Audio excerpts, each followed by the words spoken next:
and welcome to Crowvane Manor. Wherever you are, and whatever kind of night it's been, you've come to the right place to slow down. Let the world go quiet for a while. Out here, none of it needs your attention. Many of you return to these rooms night after night, and I'm grateful for that. There's a reason you keep coming back. The stories kept inside these walls aren't quite like the ones you'll hear anywhere else. Before we begin, leave a comment and tell me where in the world you're listening from tonight. I always enjoy reading them. And if these stories stay with you, a like and a subscribe help more than you know. Now get comfortable, breathe slow, and let's open the door together.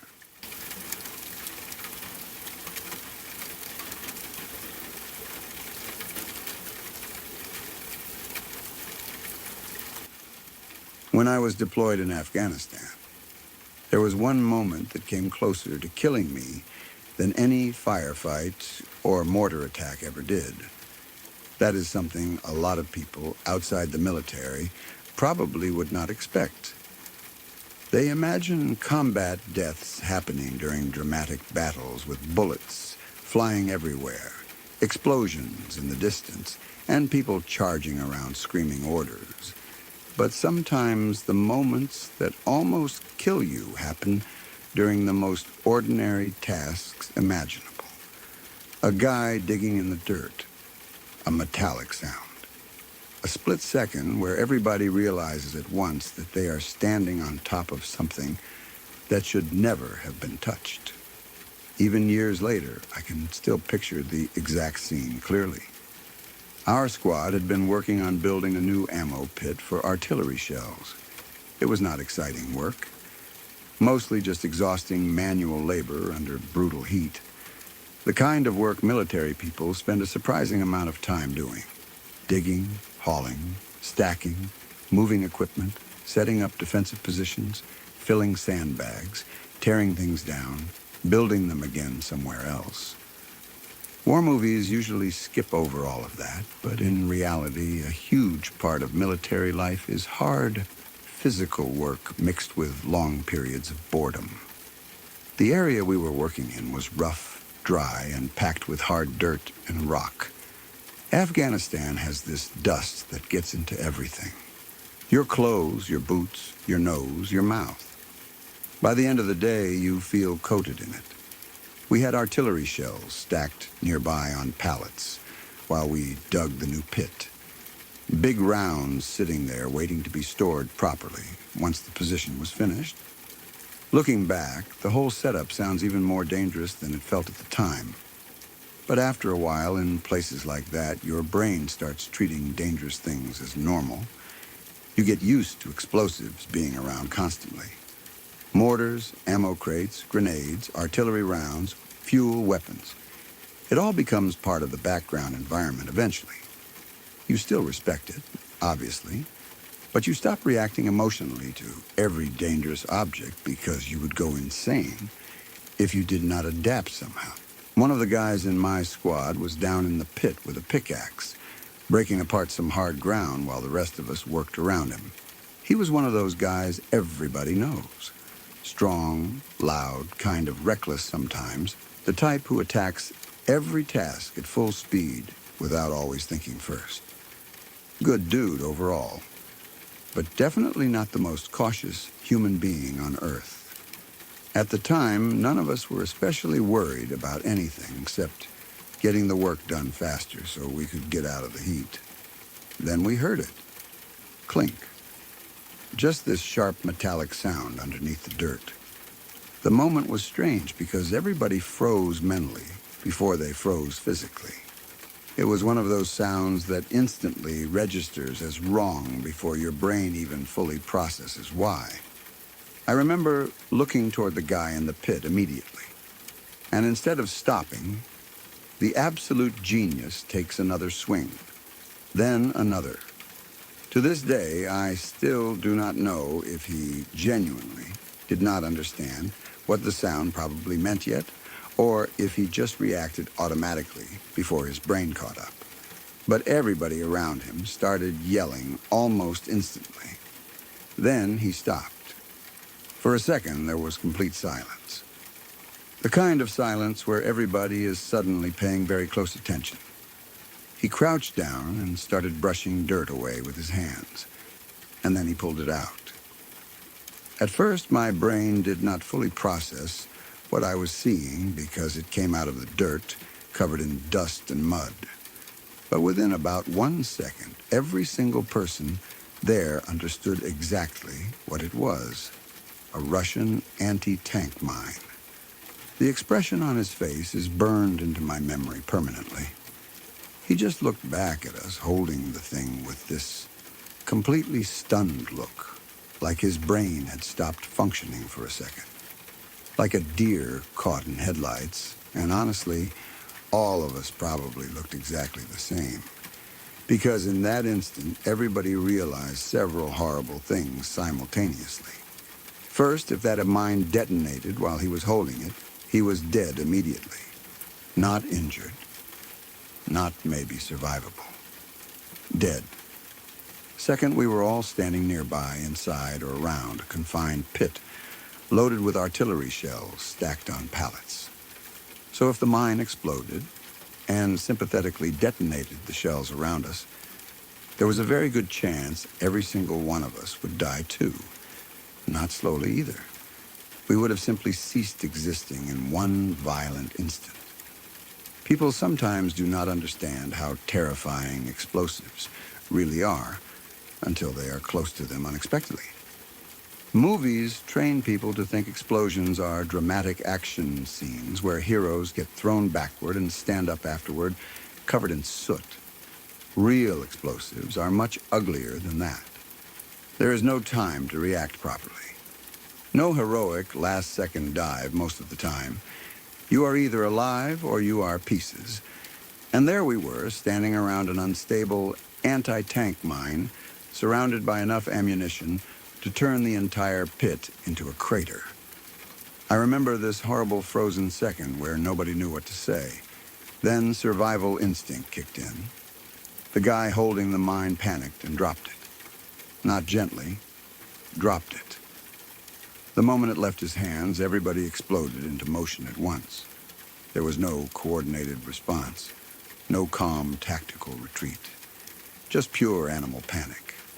Every person in or near that pit scrambled to get away as fast as humanly possible. People were climbing, slipping, diving, tripping over gear, throwing themselves behind anything that might provide cover. I remember diving into the dirt behind a barrier and waiting for the blast. That was the worst part. Waiting. Because once everybody hit the ground, there was nothing left to do except expect death. And when you truly think you are about to die, time behaves strangely. Your brain starts noticing stupid details. I remember hearing my own breathing inside my ears. I remember the smell of dust. I remember somebody yelling something that I could not fully understand. I remember staring at the ground, expecting at any second to either hear the detonation or simply never hear anything again. But nothing happened. No explosion, no shockwave, no fireball, nothing. At first, nobody moved because nobody trusted it yet. We all just stayed there, frozen for several seconds, waiting for the delayed detonation that never came. Then slowly, people started lifting their heads. The mine was still sitting there in the dirt exactly where it had landed. Inactive. Somehow. The only thing that had exploded was our nerves, and apparently my buddy's digestive system, because once the adrenaline settled enough for everyone to function again, it became pretty obvious the guy had literally scared himself so badly he shit himself. Honestly, nobody even made fun of him for it at first because we had all just mentally accepted our deaths about 30 seconds earlier. There are moments where embarrassment stops mattering entirely. Eventually, we evacuated the area properly and called explosive disposal to come handle it. After that, everything turned into procedure. Secure the area. keep distance, wait for professionals. Everybody started talking louder and joking more once the danger passed, because that is how military people usually process fear. Humor becomes a pressure release valve after situations like that. But underneath the jokes, everybody understood how close we had actually come. That is the thing about near-death moments. Most of them do not feel dramatic while they are happening. There is no inspiring soundtrack, no cinematic speech. Usually it is confusion followed by sudden, horrifying clarity. I remember sitting afterward, replaying the chain of events in my head. If his pickaxe had struck differently, if the detonator had still been sensitive, if the mine had shifted the wrong way when he lifted it, if it detonated after he dropped it, if the blast triggered the artillery shells. Every single one of those possibilities ends with all of us dead. And the scary part is how casually it almost happened. Not during combat, not during an ambush, not because of enemy fire, just a guy digging a hole. That is one thing Afghanistan taught a lot of us. Danger existed everywhere there, even in places that seemed quiet. The country had been at war for so long that explosives from different eras remained buried all over the place. Soviet mines, old ordnance, unexploded shells. You could literally uncover death while doing routine work. And after enough time over there, you develop this strange relationship with mortality. You stop reacting dramatically to things that would terrify normal people. Because if you carried full awareness of the danger every second, you would break mentally. So instead, people compartmentalize, until moments like that force the reality directly back into your face. I also remember how different everyone looked afterward. Adrenaline strips people down emotionally in weird ways. For a few minutes after the incident, nobody acted tough anymore. Nobody joked about being invincible. Everybody had that same 1,000-yard stare, where you can tell their brain is still catching up with what almost happened. Because there is a huge difference between understanding intellectually that your job is dangerous and suddenly realizing you were seconds away from being vaporized. The body understands that difference very clearly. Even now, I can still hear that metallic clink in my head when I think about it. Such a tiny sound, almost harmless by itself. But for everybody standing in that pit, it was basically the sound of death knocking politely before deciding not to come in that day. People often ask veterans what combat feels like, but honestly, moments like this stick with me more than most direct combat memories. Probably because they feel so random. There is something psychologically terrifying about realizing your life can hinge entirely on one careless swing of a pickaxe. No enemy had to plan it.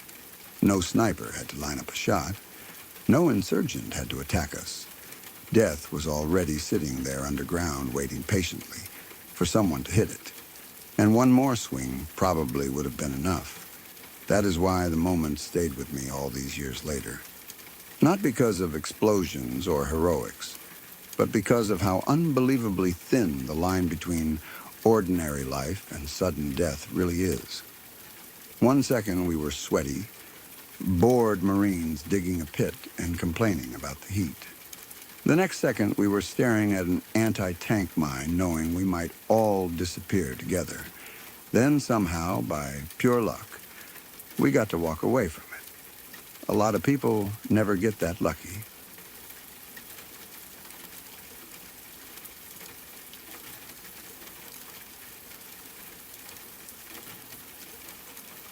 When I was in high school, we had one teacher that pretty much everybody loved.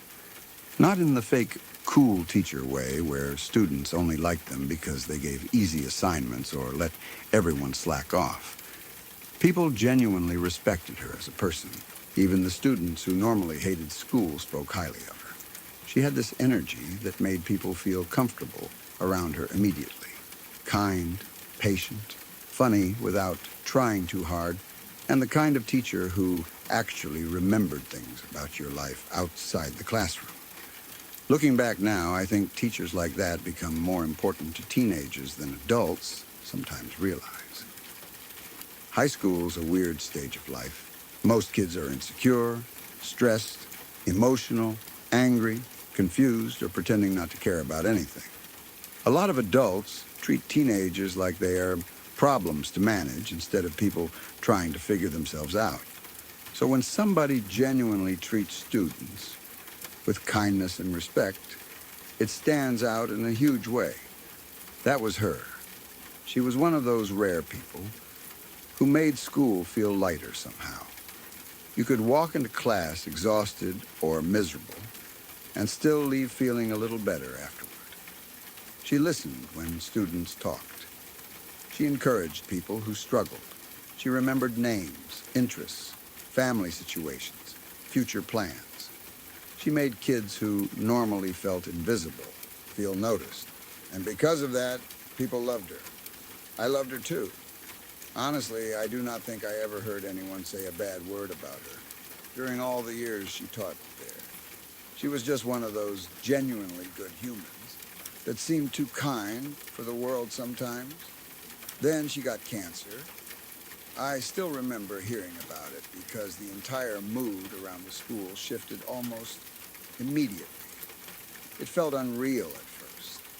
When somebody that positive and full of life suddenly becomes seriously ill, your brain almost rejects the information because it feels unfair in this childish but very real way. Like, no, not her. Anybody but her. At the time, most of us were teenagers, and serious illness still felt distant and adult and unreal. Cancer was something you heard about happening to strangers or old people, not someone you saw every day standing in front of a classroom smiling at students. But it was real, and it hit everyone hard. Teachers talked about it quietly in hallways. Students made cards. Parents organized support efforts. There were fundraisers, messages, posters, and constant conversations about her condition. You could feel how badly people wanted her to survive, and through all of it, she somehow stayed unbelievably strong. That is the part I remember most clearly. She did not become bitter. She did not collapse emotionally in front of everybody. Obviously, she suffered. Obviously, there were horrible days none of us saw. But publicly, she carried herself with this incredible mix of honesty and determination that inspired people around her. She acknowledged how hard it was, but she also fought like hell. I remember people talking about her treatments, her hospital visits, the side effects, the exhaustion. Some days she looked visibly weaker, but she still somehow managed to comfort other people instead of the other way around.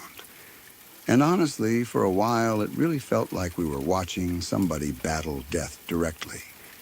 Cancer changes the atmosphere around a person completely. It forces everybody nearby to confront mortality in a way most people try to avoid. Suddenly, every update matters. Every scan result matters. Every rumor matters. People begin measuring life in appointments and test results. And somehow, against the odds, she beat it. I still remember hearing the news. She beat the cancer. That sentence felt almost impossible after everything. People were genuinely emotional about it. Teachers cried. Students celebrated. Parents talked about it like a miracle because, honestly, it felt like one. She had gone through hell and survived. There was this overwhelming feeling of relief and hope around the whole thing. Like maybe, sometimes good people really do get another chance. And she deserved it more than almost anyone. The entire story became inspirational to people around her. She was living proof of resilience, a genuinely kind woman who fought through cancer and came out the other side alive. It felt beautiful in a way that real life rarely does. For a while, that was the ending everybody carried in their heads. The beloved teacher got cancer. The community rallied around her. She fought courageously, and she survived. That should have been the end of the story. But life does not always stop where it should. Some years later, completely out of nowhere, her husband snapped. I still remember how surreal it felt hearing about it, because at first nobody even believed the rumors. It sounded too horrible and random to possibly be true. People kept repeating different versions trying to understand what happened. Then the truth became clear. Her husband murdered her and then killed himself. Even now, typing that feels unreal. This woman had survived cancer, endured all that suffering, inspired hundreds of people, fought her way back to life. And then years later, the person closest to her in the world killed her. It completely shattered people. I think part of why it hit so hard was because everybody had already emotionally processed her story once before. In everyone's mind, she had already survived the great tragedy. The battle had already happened. She already beat the impossible thing. So hearing that she died violently afterward felt almost cruel in a cosmic sense, like life had cheated somehow. And because we all remembered how strong and kind she had been through cancer, the murder felt even more disturbing. People started replaying everything in hindsight, wondering if there had been signs nobody noticed, whether the husband had always been unstable, whether something happened over time, whether she had been suffering privately, while everyone assumed life had finally become peaceful for her again. But most people never really found satisfying answers. All we knew was that a woman who survived something enormous ended up dying at the hands of someone she trusted. That reality sat heavy on a lot of people. I remember thinking afterward about how unfair life can feel sometimes. You want stories to make sense morally. You want suffering to eventually lead to peace, especially for genuinely good people. When somebody survives cancer after a brutal fight, your brain naturally wants that, to mean they finally get happiness afterward. You want the universe to reward endurance somehow. But real life does not always work like stories do. Sometimes people survive one nightmare, only to run into another one later. And honestly, that may be part of why the whole thing stayed with me for so long. Because it destroyed this comforting belief that surviving tragedy guarantees safety afterward. It does not. I also think a lot about how many students she impacted before everything happened. Teachers rarely realize how deeply they affect people long term. Most students move on eventually, without ever fully explaining what certain teachers meant to them. But years later, you still remember the adults who treated you kindly during difficult periods of your life. She was one of those people. Even now, when former students talk about her, they rarely start with the cancer or the murder. They start with who she was before all that. The way she smiled, the way she encouraged people, the way students felt safe around her, the way she made people feel important. That says a lot about a person. And honestly, maybe that is the best thing left behind after such an awful ending. Not the tragedy, not the violence, not the horror of what happened later, but the fact that hundreds of kids grew up remembering her as someone genuinely good in a world that often feels short on people like that. Still, every time I think about her story, there is this lingering sadness underneath everything. Because it feels like somebody who fought so hard for life should have been allowed to enjoy it afterward. She beat cancer. That alone should have given her decades more peace. Instead, years later, everything ended in the worst way imaginable. And for everyone who knew her, it was heartbreaking in a way that never really fully went away.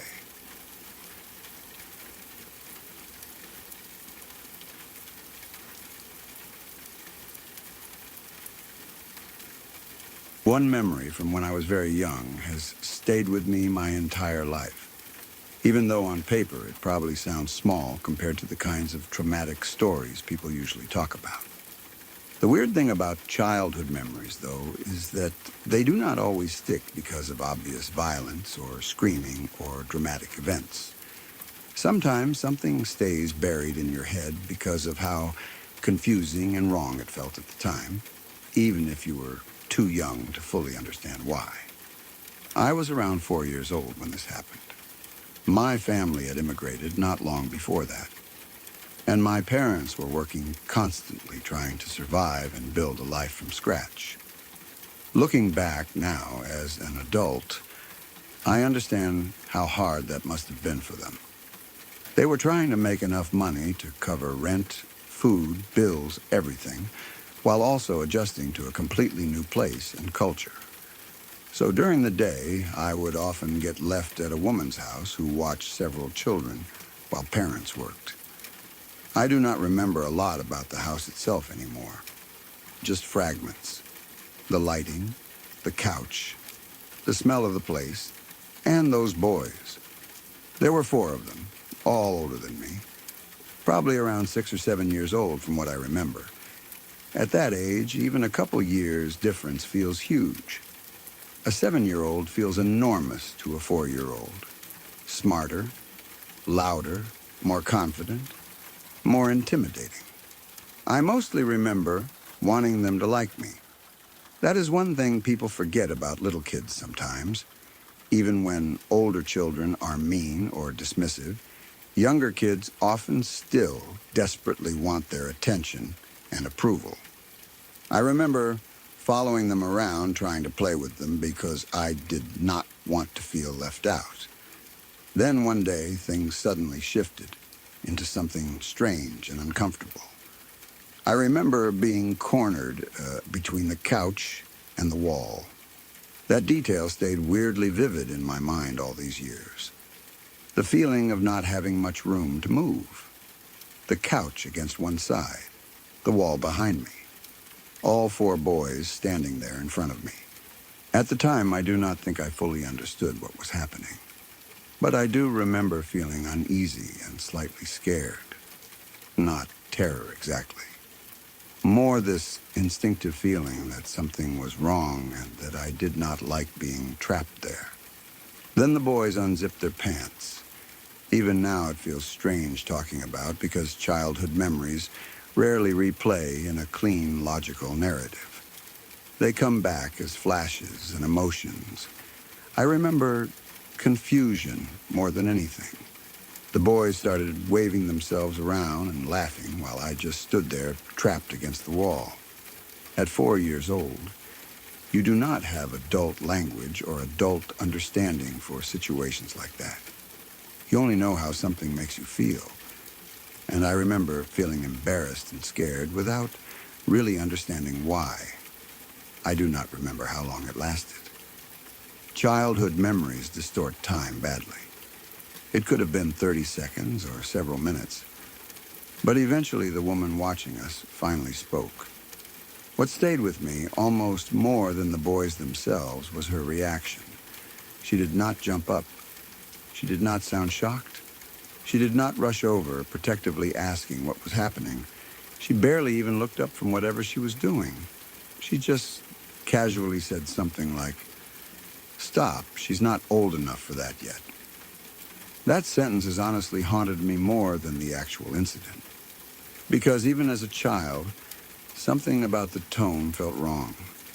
Too casual. Too normal.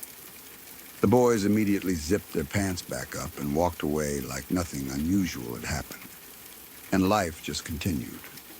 Nobody explained anything to me afterward. Nobody comforted me. Nobody asked if I was okay. The moment simply disappeared into silence. But it never disappeared from my brain. That is the strange thing about childhood experiences like that. Sometimes your adult mind does not recognize their emotional impact until years later. As a kid, I think I mostly filed it away under weird, scary thing that happened.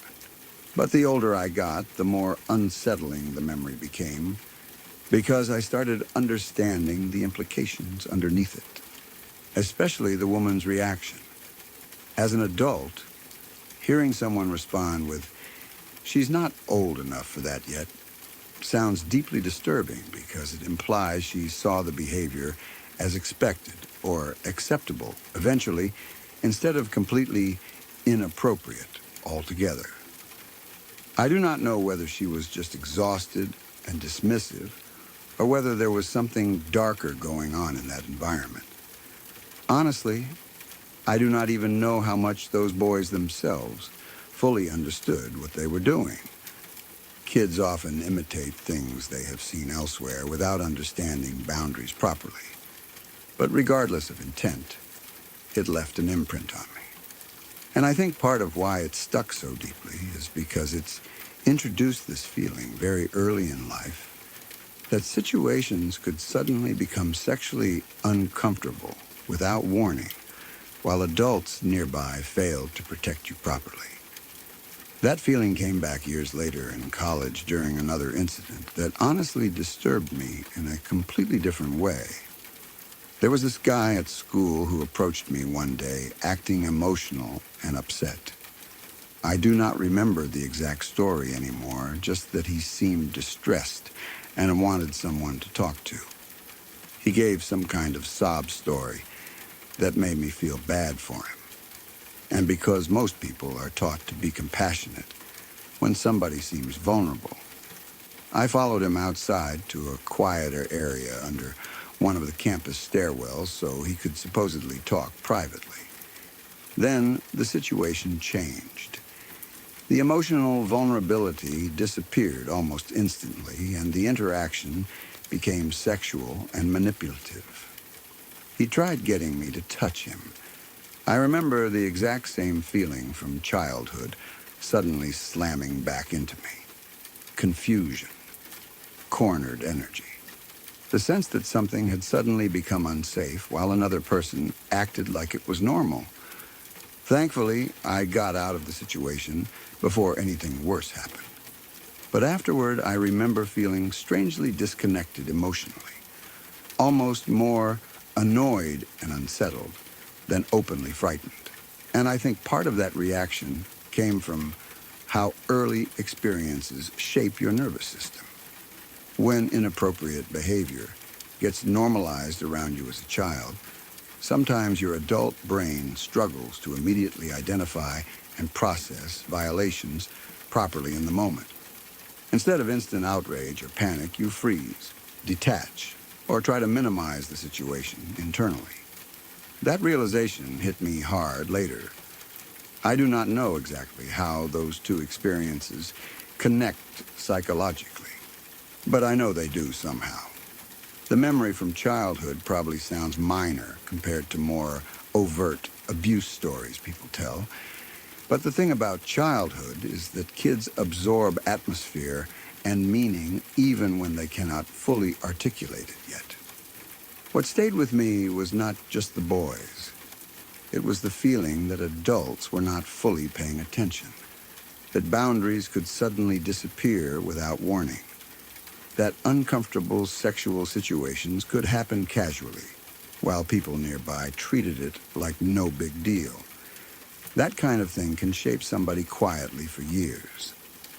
I also think there is something uniquely unsettling about memories from very early childhood, because they exist half inside emotion and half inside fragments. You cannot always explain them cleanly to other people because they do not replay like normal adult memories. They replay like sensations.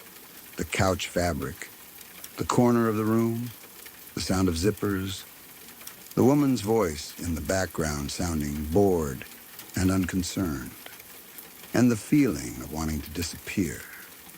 For a long time, I think I minimized the whole thing because technically the boys were children too. Nobody physically hurt me. Nothing escalated beyond that moment. So part of my brain kept saying maybe it was not a real traumatic experience. But honestly, trauma is not always about the severity of one isolated event. Sometimes it is about what the moment teaches your nervous system about safety, boundaries, and trust. And I think those moments taught me very early that people could crossed lines suddenly, while the adults around me failed to react appropriately. That sticks with you, even if you cannot fully explain why.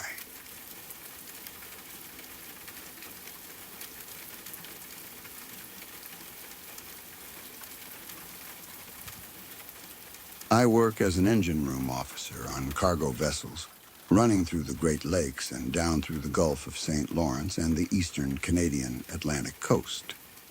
People who have never been out there during bad weather usually imagine storms at sea as dramatic but manageable.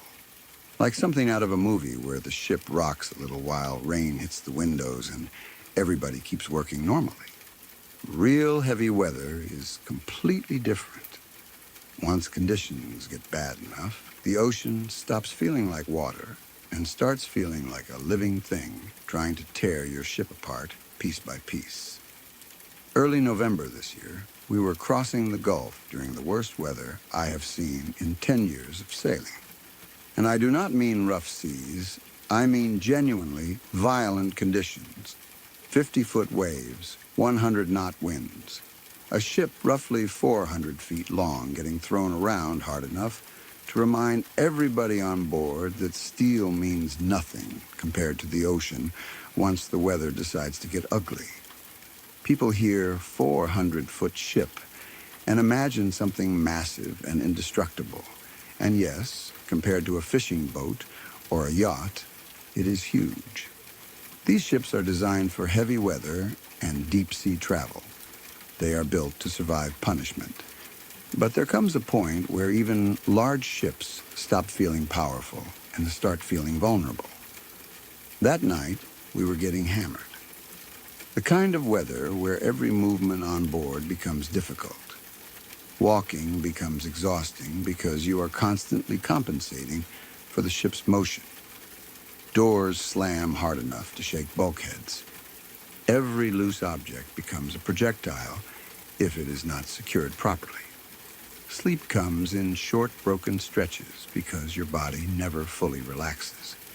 And everybody on board understands one thing very clearly in conditions like that. If the main engine goes down, you are in serious trouble. Because without propulsion, the ship loses the ability to keep itself positioned properly against the weather. You stop controlling your relationship to the sea, and the sea starts controlling you instead.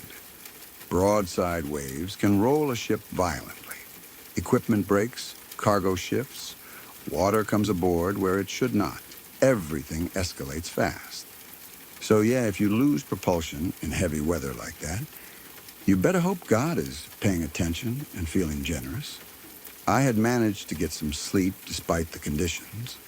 Honestly, sailors learn to sleep through things that would keep most people awake forever. You adapt because you have no choice. Your body eventually learns how to rest while metal groans around you and the floor constantly shifts beneath your bunk. Then suddenly I was ripped awake by the general alarm. There is no mistaking that sound. It cuts through sleep instantly because your brain is trained to recognize it before you are even fully conscious. Then the captain's voice came over the intercom. "Attention, all crew. Attention, all crew. Muster on bridge and prepare to abandon ship."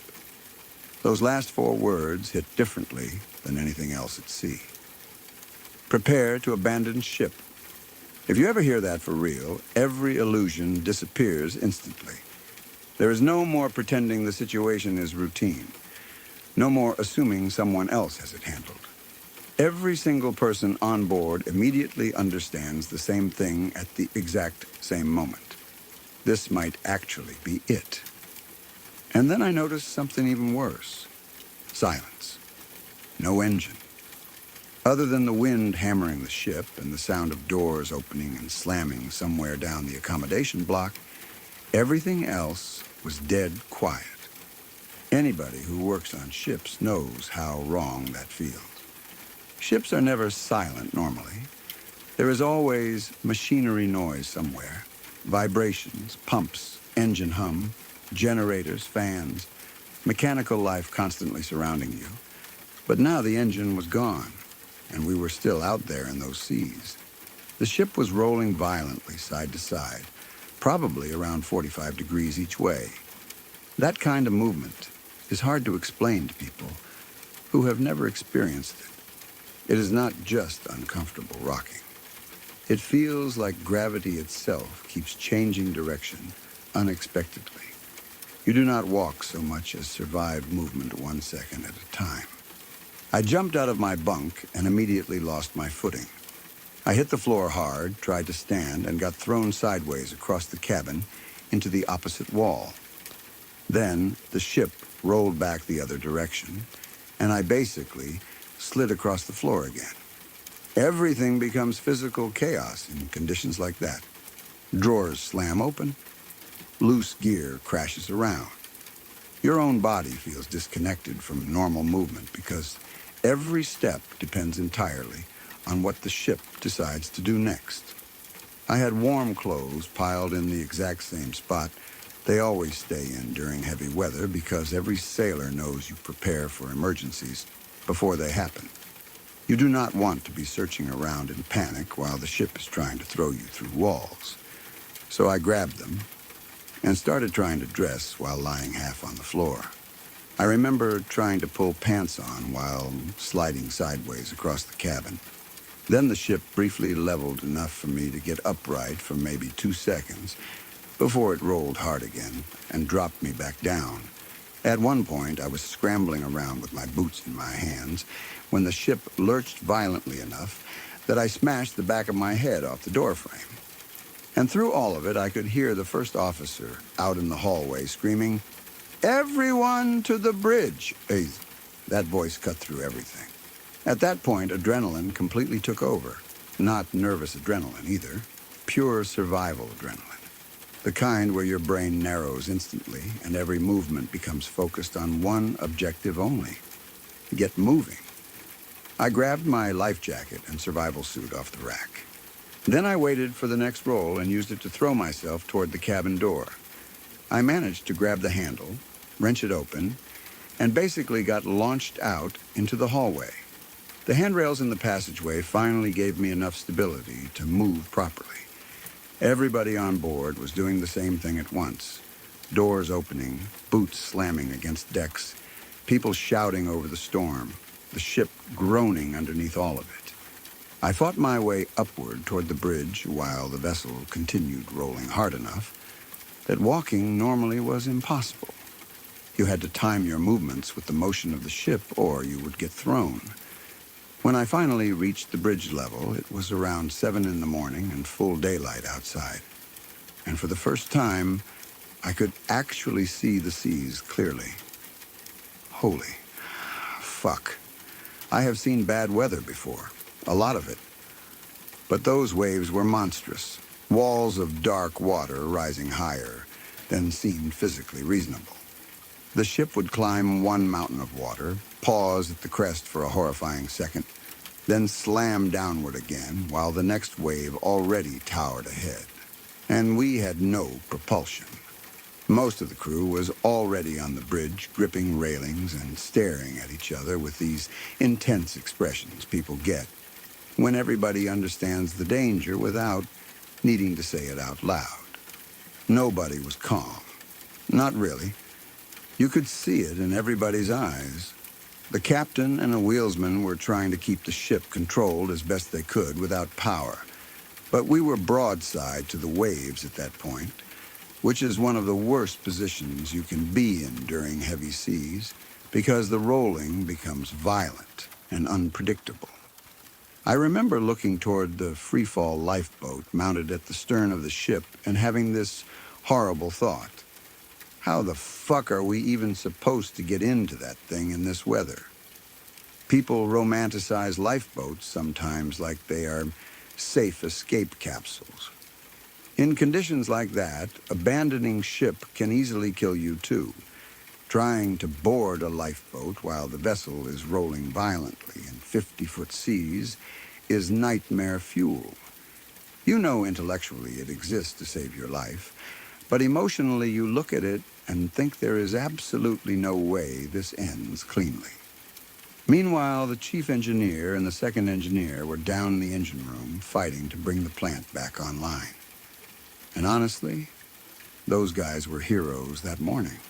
People outside shipping do not always understand how complex restarting a dead ship can become during an emergency, especially in violent seas. The captain was on the phone with them constantly while everybody else waited, gripping rails hard enough to turn knuckles white. My own hands were shaking badly, not subtly either, full uncontrollable adrenaline tremors. And then suddenly, over all the storm noise and chaos, came the sound every one of us desperately needed to hear. "Okay, give me control." Then thunk, thunk, thunk, thunk, the engine turning over, that deep, heavy combustion rhythm rolling through the hull. I cannot properly describe the relief that sound created. It was like the entire ship exhaled. The chief had gotten the engine restarted. The wheelsman slowly began bringing us back around into the weather instead of broadside to it.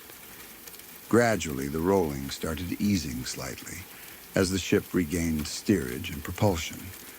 And only then did I realize how hard I had been gripping the rail in front of me. My hands were literally white. The bridge atmosphere changed almost instantly after that. You could feel the fear draining away in real time. Guys started laughing shakily. Not because anything was funny, but because humans laugh sometimes after surviving something terrifying. It is a pressure release. Holy fucking shit, boys. Jesus fuck. People were swearing, grinning, breathing hard, staring at each other like we had all just come back from the dead together. And honestly, it felt exactly like that.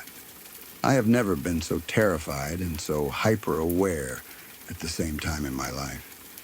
That kind of adrenaline sharpens everything unnaturally. Every sound becomes clearer. Every motion becomes important. Your brain records tiny details permanently because it thinks survival depends on it. Even now, typing this out again, my hands shake a little remembering it. The technical reason behind the blackout was actually pretty straightforward once everything settled down. The waves were so massive that the propeller kept intermittently coming partially out of the water as the stern lifted in the seas. When that happens, the engine suddenly loses load almost instantly because the propeller is no longer pushing properly against water resistance. Without that resistance, engine RPM can spike dangerously fast. The governor system tries to control that automatically, but if the overspeed threshold gets too high, protective systems shut fuel off entirely to stop the engine from destroying itself, which is exactly what happened. No fuel, no propulsion.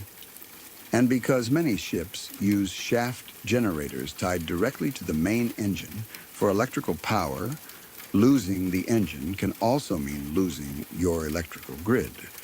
Then emergency generators have to start automatically. Then main generators need restarting. Then auxiliary systems and pumps need bringing back online in the proper sequence before the main engine can even attempt restart procedures. And all of that had to happen while the ship was rolling like a toy in hurricane-force conditions, down there in the engine room, in that chaos, while the rest of us were preparing mentally to abandon ship. So, yeah, hats off to the chief and the second engineer. Those boys saved our asses. People romanticize captains a lot, and rightfully so, because command responsibility is enormous. But in moments like that, the engine room becomes the difference between survival and disaster. Because once the propulsion came back, everything changed. The ship became a ship again instead of just a drifting object waiting for the ocean to decide its fate. And honestly, after all these years sailing, that experience reminded me how thin the line really is out there. No matter how modern the vessel is, no matter how experienced the crew is, no matter how much steel surrounds you, the sea is bigger, always. And when conditions get bad enough, you realize very quickly that survival sometimes depends entirely on a handful of exhausted people below deck trying to restart machinery while the entire ship fights to stay upright around them. Afterward, once things stabilized, everybody acted tougher about it than they probably felt. That is normal. Sailors joke. They swear. They laugh. They tell the story louder each time afterward. But underneath all that, every single one of us knew exactly how close things had come to going very differently. Because the moment you hear prepare to abandon ship during weather like that, some part of your brain quietly accepts the possibility that you may never see land again. And that changes you a little, even if you do make it home.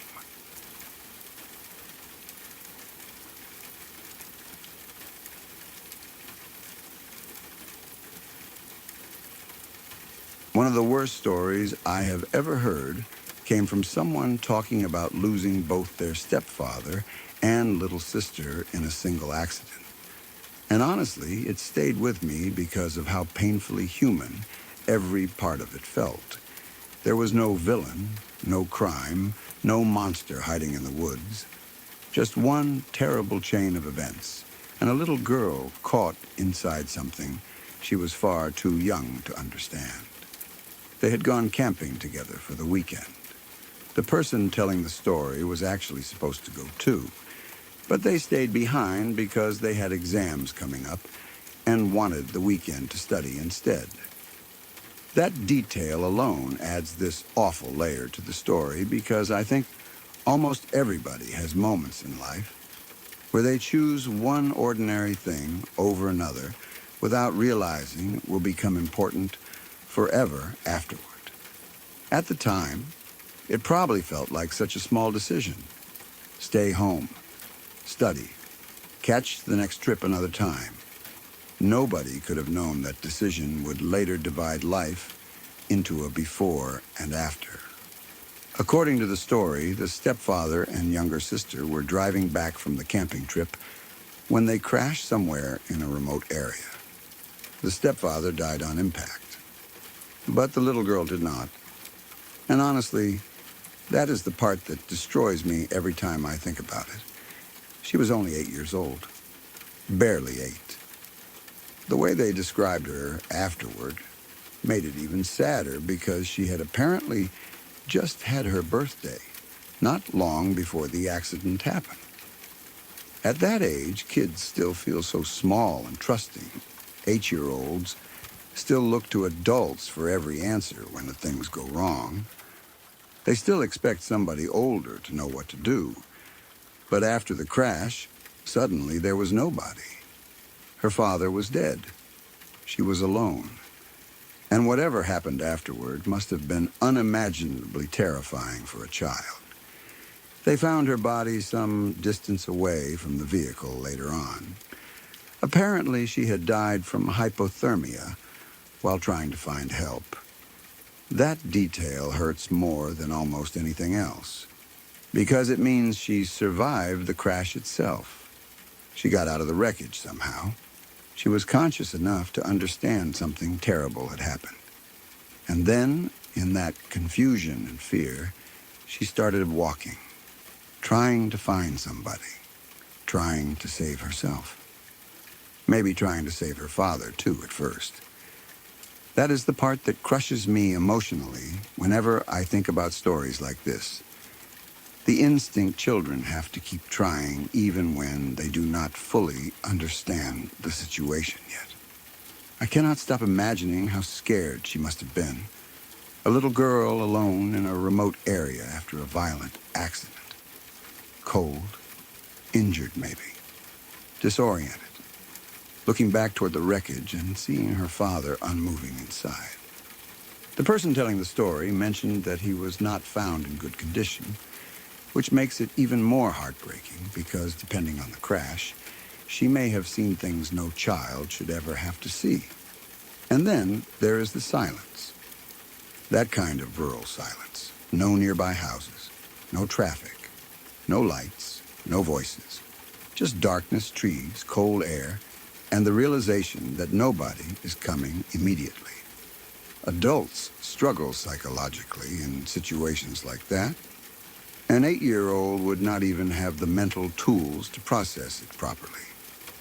According to the story, the stepfather had actually been teaching the kids camping and survival basics, specifically so they would know what to do in emergencies.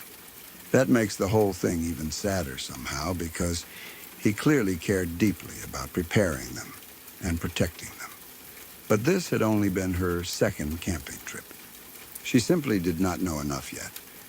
And honestly, even trained adults die from exposure and panic in wilderness situations all the time. People underestimate hypothermia constantly because they imagine freezing to death as dramatic shivering and obvious suffering. But hypothermia is cruel because it slowly confuses people, while it kills them. Thinking becomes harder. Decisions stop making sense. People wander. They become disoriented. They stop recognizing danger properly. And this was an 8-year-old child trying to navigate all of that alone. I keep thinking about what her final hours might have looked like, and it genuinely hurts to imagine. Did she keep calling for help? Did she think somebody would find her quickly? Did she believe her father would wake up eventually? Did she keep looking back toward the car, wondering whether she should return to it? Children at that age still believe adults can fix almost anything. I wonder at what point she realized nobody was coming. That thought breaks my heart. The person telling the story said the experience completely changed the way they parented afterward, once they had children of their own. And honestly, it makes complete sense. Trauma like that permanently rewires the way people think about safety. They said now, every time they travel with their kids, they carry emergency bags in the car and actively teach their children what to do if something happens and the adults cannot help them. They make the kids repeat emergency instructions before trips, things like staying near the vehicle, how to use supplies, what to look for, probably how to call for help or stay warm. Some people might hear that and think it sounds paranoid. But honestly, after surviving something like that, it sounds like love shaped by grief. Because the hardest part of traumatic loss is often the helpless imagining afterward. The endless mental replaying of alternate outcomes.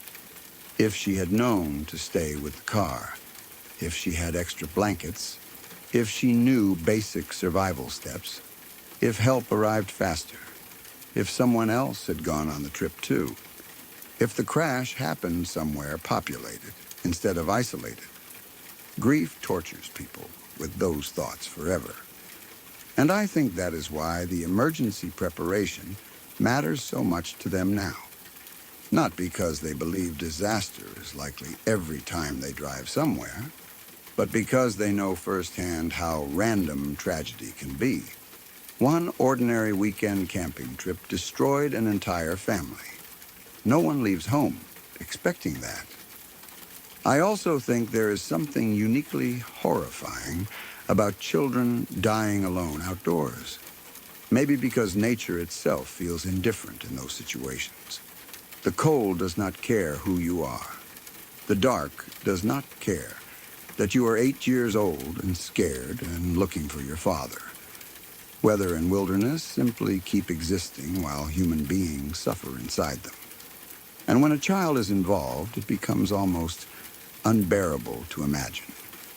The image that stayed with me most from the story was the contrast between knowledge and innocence. The person telling it said, "My kids know now. My sister did not." That sentence hit hard because it contains so much grief in such a small space. Not blame, not anger, just the terrible understanding that knowledge sometimes arrives too late for the people who needed it most. And honestly, I think a lot of parenting after trauma becomes exactly that, trying to pass painful knowledge forward in hopes that suffering does not repeat itself. The emergency bags, the repeated instructions, the careful planning. All of it is really love mixed with fear, because once you understand how quickly life can become survival, you never fully stop preparing for it again. And maybe that is one of the cruelest things about tragedies involving children. They do not only take the child, they permanently alter everyone left behind too. Every future road trip becomes different. Every camping trip feels different. Every delayed phone call feels different.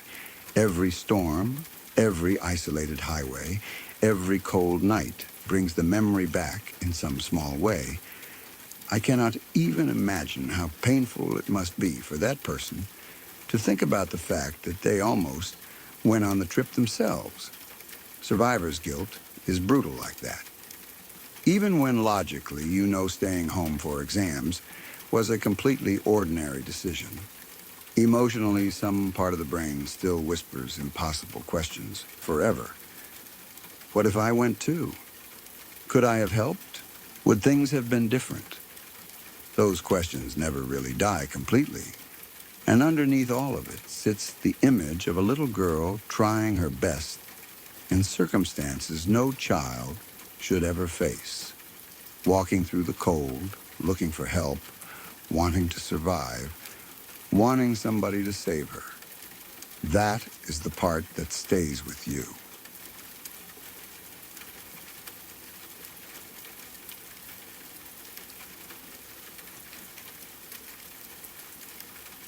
Some of the most disturbing stories are not the ones involving monsters or supernatural things. They are the ones where ordinary people are doing completely normal, everyday activities right before their lives are destroyed by somebody else's cruelty. Going home from church, Christmas shopping, driving down the road, the kind of ordinary moments everyone has lived through 1,000 times without thinking twice about them. That is what makes stories like these stick in your head so badly afterward. They force you to realize how fragile normal life really is. One story that always stayed with me involved a family coming home from church together. Just a completely ordinary family day. From the way it was described, they decided to make a quick stop on the way home.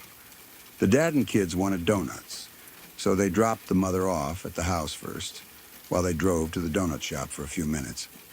That decision probably felt meaningless at the time. Just one of those small family choices people make automatically. Drop mom off first. We'll only be gone a few minutes.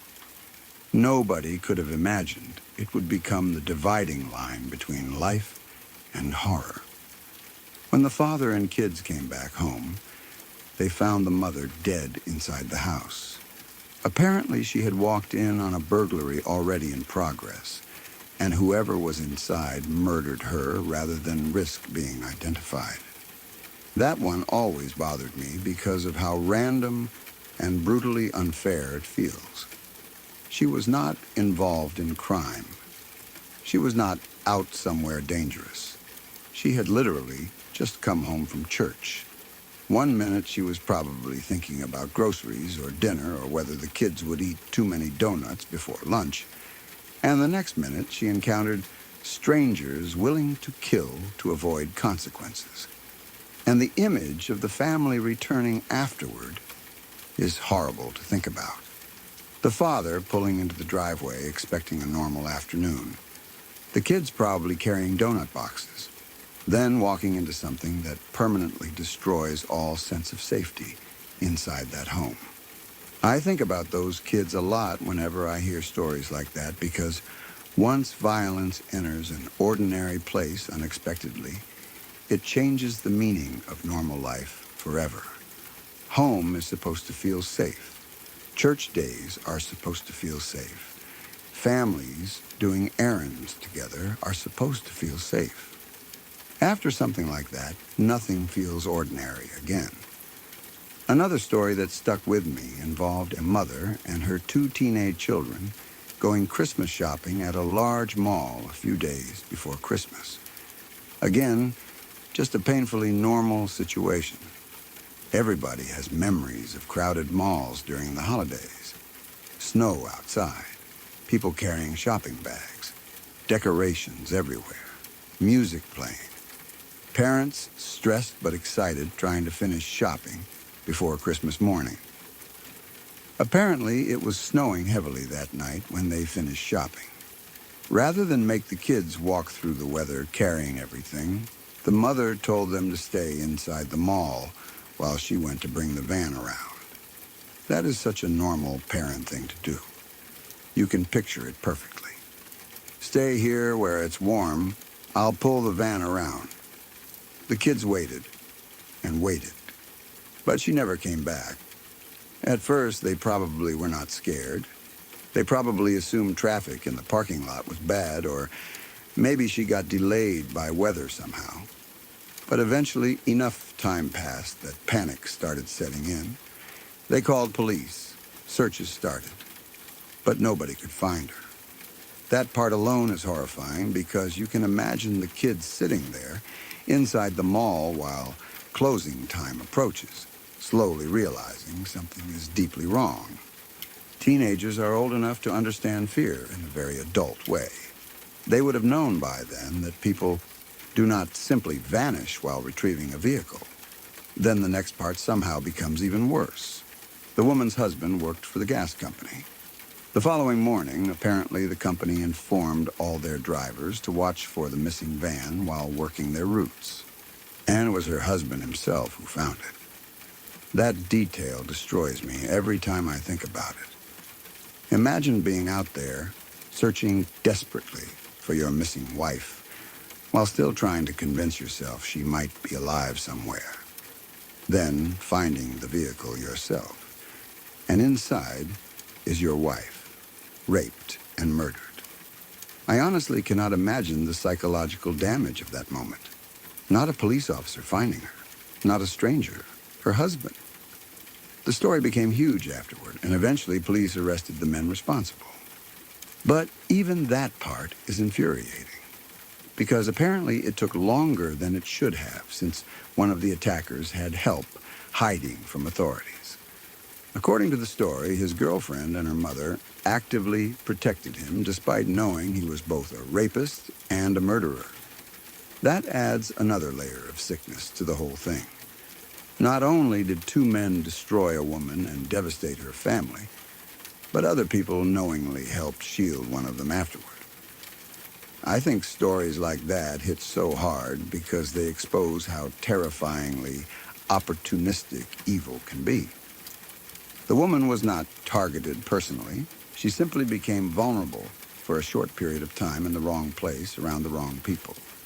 A snowy parking lot. A woman alone walking to her van. That was all it took.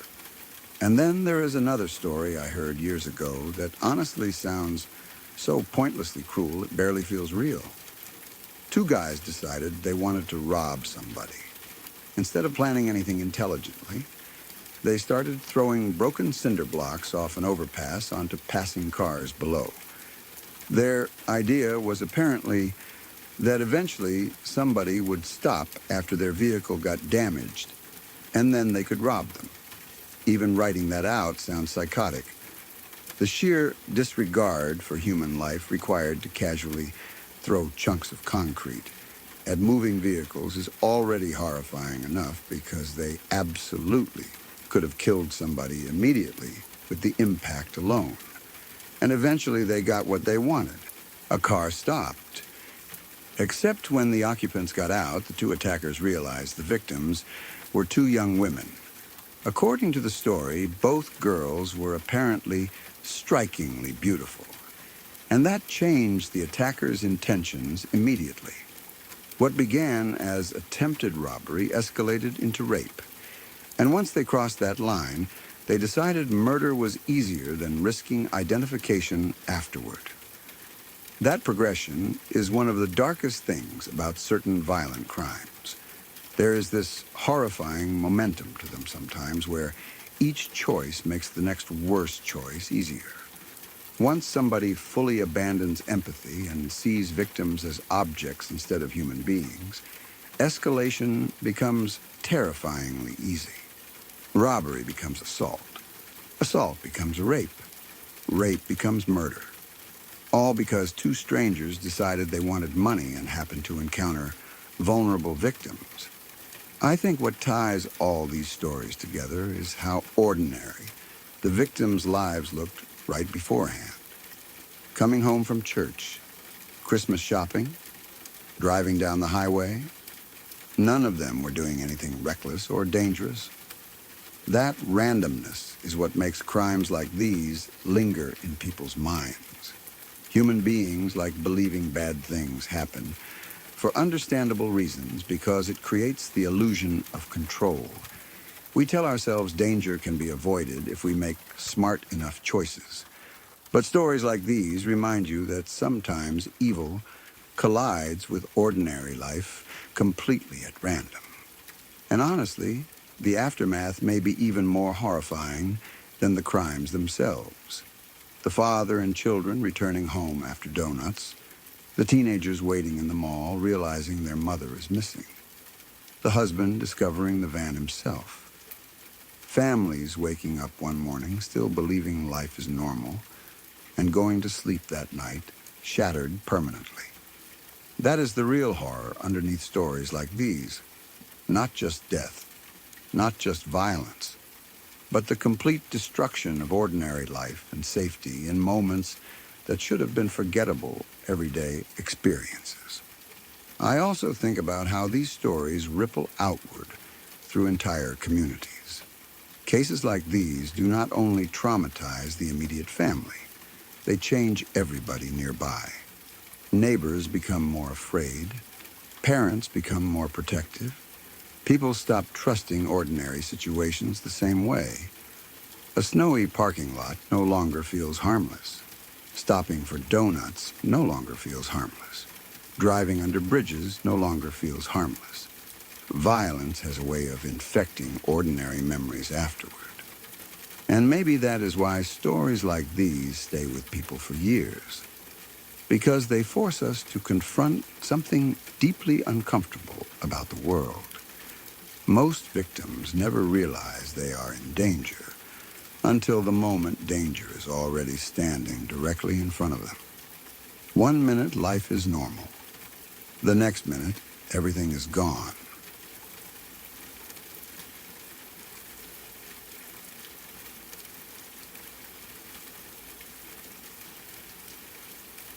Let me hold the story right there for a second. You know how the dark creeps in slow. Well, so does a channel like this one.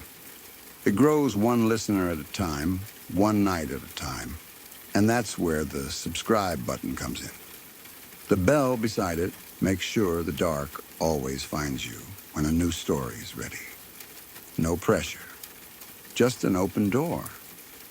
Now let's pick up where we stopped.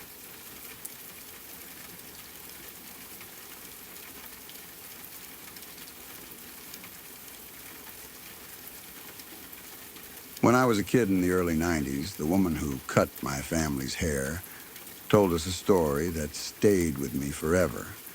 At the time, she was probably around 30 years old, completely normal on the surface, friendly, funny, easy to talk to, the kind of person you never would have guessed had survived something horrifying as a child, unless she chose to tell you herself. I do not remember exactly how the conversation even came up anymore. Probably one of those moments where adults start talking while kids are nearby half listening. But once I heard the story, I never forgot it. When she was a little girl, under 10 years old from what I remember, she and her slightly older sister were kidnapped directly from their home by a man. Even now, that idea alone feels terrifying. There is something especially horrifying about children being taken from their own house because home is supposed to be the safest place in the world for a child. Most kids genuinely believe walls and parents and bedrooms protect them from bad things. So when somebody violates that space, it destroys something fundamental psychologically. According to her, the man took both girls deep into the woods somewhere remote and tied them to a tree. That detail always disturbed me more than almost anything else. Not a basement, not a vehicle, a tree in the woods. Something about that image feels ancient and primal in the worst possible way. Two little girls tied up out in the middle of nowhere, surrounded by silence and trees, completely dependent on the mercy of a stranger who clearly had none. And then somehow the story becomes even more disturbing. After tying them there, the man left. He literally went to work.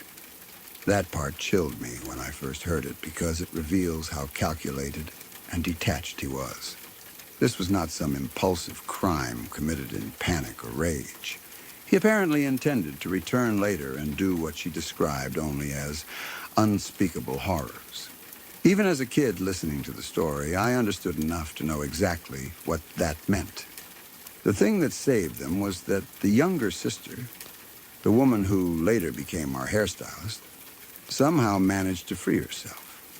I have no idea how. Maybe the bindings loosened. Maybe she worked at them long enough. Maybe she got lucky. But somehow this little girl managed to get herself loose in the middle of the woods after being kidnapped by a predator. Then she tried to free her sister too. And that part always stayed with me emotionally, because apparently she could not do it. I cannot even imagine how horrible that moment must have been for both of them. One child finally managing to escape, while the other remains tied there.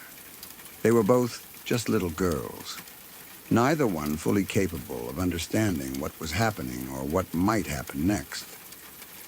Eventually, the younger girl made the decision to leave and go get help, which means somewhere in those woods, one little sister had to run away while the older sister stayed behind tied to a tree waiting for the man to come back. That is honestly one of the most terrifying things I can imagine. Because the younger sister at least had movement, purpose, hope. She could run, scream, search for roads or houses or adults.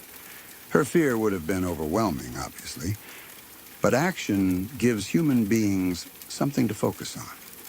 The older sister had none of that. She was left behind alone, tied to a tree in the woods, waiting. And I think that is the part that haunted me most after hearing the story. Not the kidnapping itself, not even the criminal. It was imagining what those hours must have felt like for the sister who could not escape. Because once the younger girl disappeared into the woods to look for help, the older sister was left alone with her thoughts. What do you even think about at that age in a situation like that? Does she panic immediately? Does she cry? Does she keep trying to break free until her wrists bleed? Does she listen constantly for footsteps thinking the man is returning? Does she believe her sister will actually find help? Or does she slowly start believing she has been abandoned? That level of fear in a child is almost impossible to comprehend fully as an adult, especially because children do not process danger rationally. Adults in survival situations usually understand probabilities and options. Kids mostly understand emotion. Fear becomes absolute and overwhelming because they lack the life experience to contextualize it.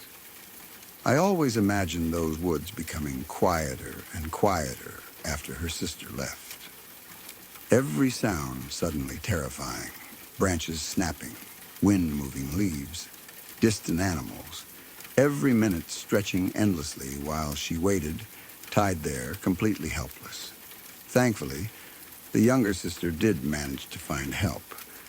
Police got involved quickly enough that they realized they had an opportunity to catch the man when he returned.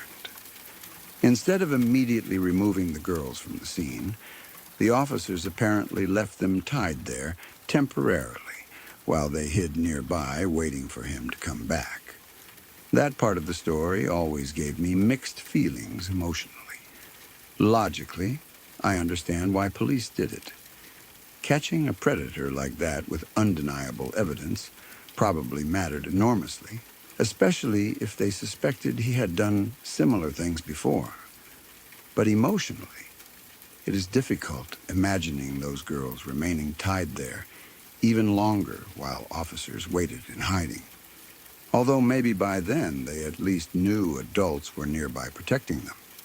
Maybe that changed everything psychologically. Maybe once the police arrived, the terror finally eased enough for them to hold on. Eventually the man came back, and police arrested him. He was sentenced to something like 25 years in prison. At the time, that probably felt like justice. But what makes the story even darker is what happened after his release. Within days of getting out of prison, authorities were finally able to charge him with the kidnapping, sexual assault, and murder of a 5-year-old boy from around the same time period as the sister's abduction. That revelation changes the entire story retroactively in the worst possible way, because suddenly it becomes horrifyingly clear what almost happened to those girls if the younger sister had not escaped. And it also reveals that the man had already destroyed another child's life completely. I remember feeling physically sick hearing that part even as a kid myself. There is something especially monstrous about crimes involving very young children because they represent such total abuse of vulnerability and trust. A 5-year-old boy, 2 little girls tied to a tree. It is hard to even process how somebody becomes capable of planning things like that. At least he never got out again. Thank God for that. Some people genuinely should never walk free around other human beings. But honestly, even though the criminal himself was horrifying, what stayed with me over the years was not really him. It was the sisters, especially the older sister left behind, because trauma stories often focus on the dramatic survival moment. But I think the emotional reality lives inside the quieter details. The waiting, the uncertainty, the helplessness. And the strange thing is, whenever I used to sit in that salon chair while the younger sister cut hair and laughed and talked normally, I would sometimes suddenly remember what she survived as a child and feel this weird disconnect in my head, because trauma survivors often look completely ordinary afterward. You would never guess. You see somebody discussing hairstyles or weekend plans, and meanwhile, they carry memories most people cannot even imagine surviving. I also wonder how that experience affected the relationship between the sisters afterward. Did the older sister ever feel abandoned, even though logically she knew her siblings saved both their lives? Did the younger sister carry guilt for leaving her there, even though it was the only possible way to get help? Trauma between siblings can become complicated, because survival decisions made during terror do not always settle cleanly, emotionally afterward. And honestly, I think that is why the story stayed with me all these years. Not because it was sensational, but because it captured one of the purest forms of fear imaginable. A child alone in the woods waiting for evil to come back. And somewhere else nearby, another child running desperately through the trees, trying to save her sister before it was too late.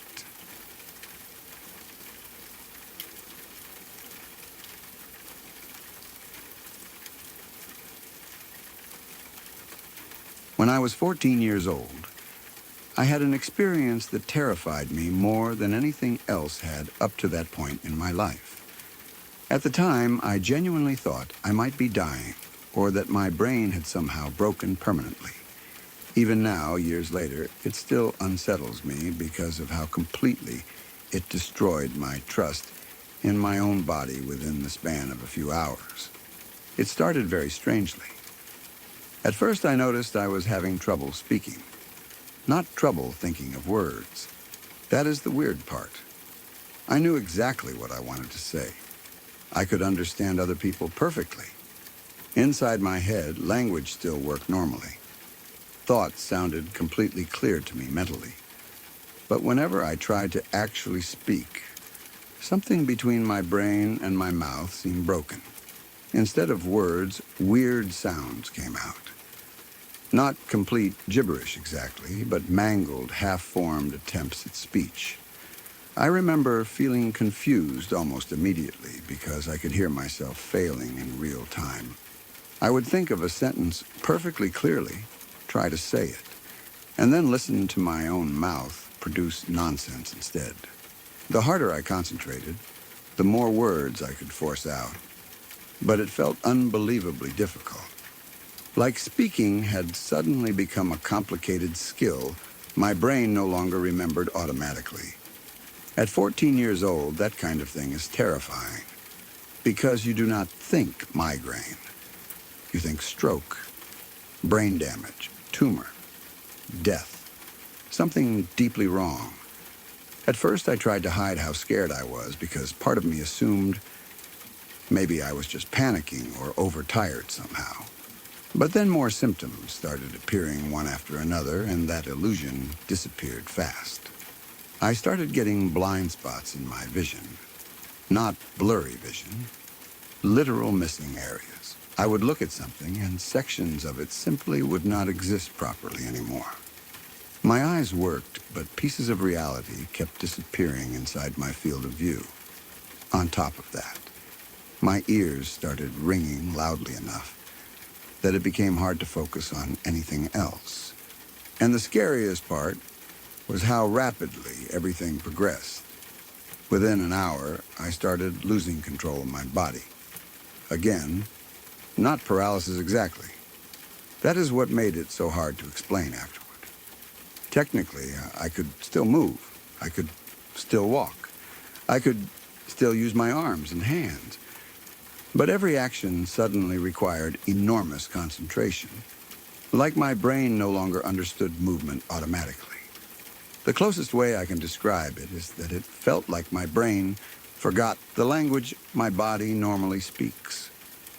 Usually human movement feels invisible to us. You decide to stand up and your body simply does it. You decide to lift your hand, and it happens instantly without effort. Suddenly, none of that was automatic anymore. Every motion felt delayed and wrong. If I wanted to pick something up, I had to think through the action consciously, step by step, like I was controlling somebody else's body remotely. Lift arm, move hand, close fingers. And even then, my body felt disconnected somehow, like signals were not traveling correctly. I remember becoming more frightened with every passing minute because I could literally feel my own brain struggling harder and harder to keep basic functions running. It felt like a machine overheating. And through all of it, my thoughts stayed clear. That is honestly the most horrifying part. Mentally, I still felt like myself. I could think normally. I could understand everything happening around me. I knew I was scared. I knew something was very wrong, but I could not communicate it properly anymore. At some point, I ended up lying down on the floor because my brain simply felt exhausted. That is the only way I can describe it. Exhausted. Like every basic function suddenly required so much conscious effort that eventually I could not sustain it anymore. And then came the worst feeling of all. I became trapped inside myself. People throw that phrase around casually sometimes, but I experienced something close to it for real that night. I could still think clearly. I was still fully conscious, internally. But I could not use those thoughts productively anymore. Communication barely worked. Movement barely worked. Even trying to respond to people around me felt impossibly difficult. I remember hearing voices around me and wanting desperately to explain what I was experiencing. But the connection between intention and action had become damaged somehow. That level of helplessness creates a very specific kind of fear, because when your body stops responding properly while your mind stays awake, Panic becomes overwhelming fast. I genuinely thought there was a strong chance it would never stop. That fear became absolute at one point. I remember thinking, this might be permanent. I might stay like this forever. 14 years old is old enough to fully understand what permanent disability means, but still young enough to be completely emotionally unequipped for it. I remember imagining my entire future collapsing in front of me in real time. What if I could never speak normally again? What if I had some kind of degenerative brain disease?